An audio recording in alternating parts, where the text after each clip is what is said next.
Good morning student. आज मैं आपको हिमालय की बेटियां कक्षा 7 में पढ़ा रही हूँ। आप वीडियो ध्यानपूर्वक देखिएगा। अभी तक मैंने उन्हें दूर से देखा था, बड़ी गंभीर, शांत, अपने आप में खोई हुई लगती थी।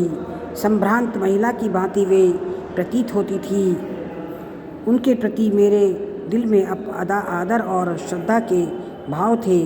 माँ और दादी, मौसी और मामी की गोद की तरह उनकी भाषा उनकी धारा में डुबकियाँ लगाया करता। परंतु इस बार जब मैं हिमालय के कंधे पर चढ़ा तो वे कुछ और रूप में सामने थी। मैं हैरान था कि यही दुबली पतली गंगा, यही यमुना, यही सतलुज समतल मैदानों में उतरकर विशाल कैसे हो सकती हैं, कैसे हो जाती हैं। इसका उछलना और कूदना, खिलखिला कर लगातार हंसते जाना, इनकी यह भावभंगी, इनकी यह उल्लास कहाँ गायब हो जाती है। मैदान में जाकर किसी लड़की को जब मैं देखता हूँ, किसी कली पर जब मेरा ध्यान अटक जाता है, तब भी इतना कौतूहल और विस्मय नहीं होता जितना कि इन बेटियों की बाल लीला देखकर। कहाँ ये भागी जा रही हैं, वह कौन सा लक्ष्य है जिसने इन्हें बेचैन कर रखा है।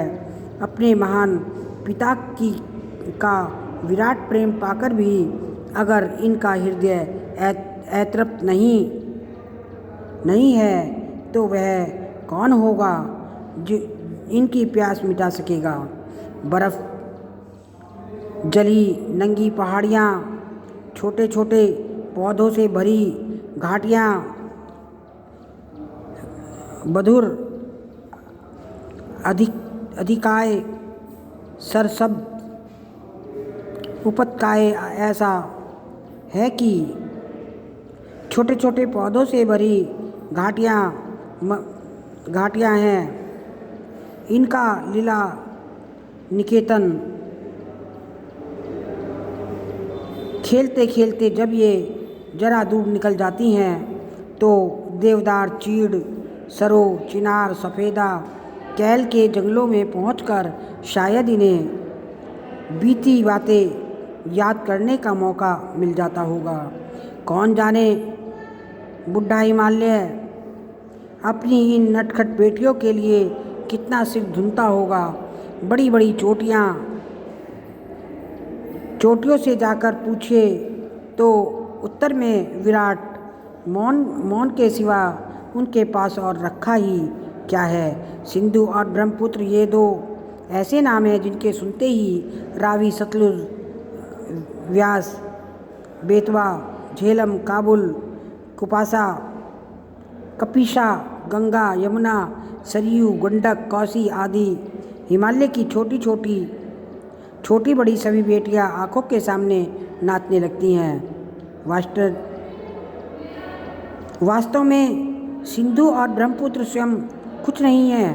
दयालु हिमालय के पिघले हुए दिल की एक एक बूंद न जाने कब से इकट्ठा होकर इन दो महानदियों के रूप में समुद्र की ओर प्रवाहित होती रही है। कितना सौभाग्यशाली है वह समुद्र जिसे पर्वतराज हिमालय की इन बेटियों का हाथ पकड़ने का श्रेय मिलता है।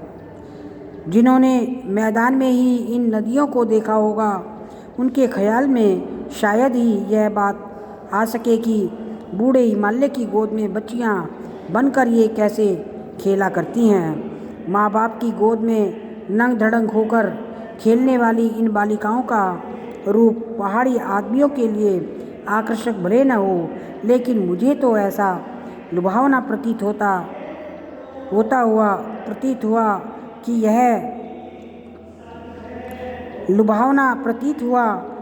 वह रूप कि हिमालय को ससुर और समुद्र को उसका दामाद कहने में कुछ भी झिझक नहीं होती है।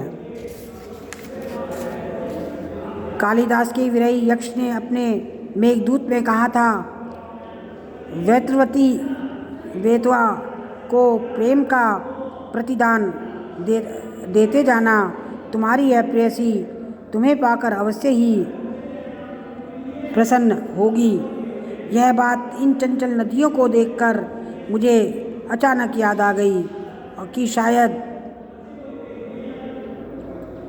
उस महाकवि को भी नदियों का संकोच रूप पसंद था। दरअसल या कोई नदियों को पहाड़ी घाटियों और समतल आंगनों के मैदानों में जुदा शक्लों में देखेगा, वह इसी नतीजे पर पहुँचेगा।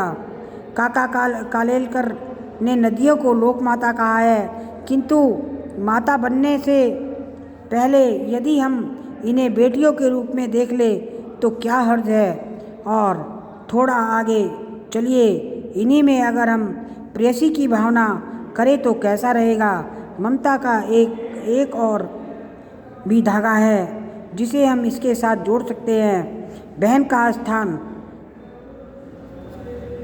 कविता में इन नदियों को दिया गया है।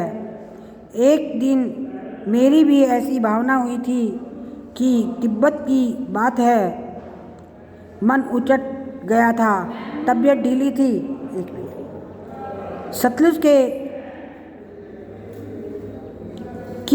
किनारे जाकर बैठ गया। दोपहर का समय था। पैर लटका दिया पानी में। थोड़ी ही देर में प्रगतिशील जल में असर डाला, तन और मन ताज़ा हो गया तो लगा मैं गुनगुनाने, जय हो सतलज बहन तुम्हारी, लीला अचरज बहन तुम्हारी, हुआ मुदित मन हटा खुमारी, जाऊँ मैं तुम पर बलिहारी, तुम बेटी है बाप हिमालय, चिंतित कर चुपचाप हिमालय, प्रकृति नटी के चित्रित पट पर अनुपम अद्भुत छाप हिमालय, जय हो सतलुज बहन तुम्हारी। Thank you very much. आप इस वीडियो को आप ऑडियो को समझिएगा और पढ़िएगा, देखिएगा।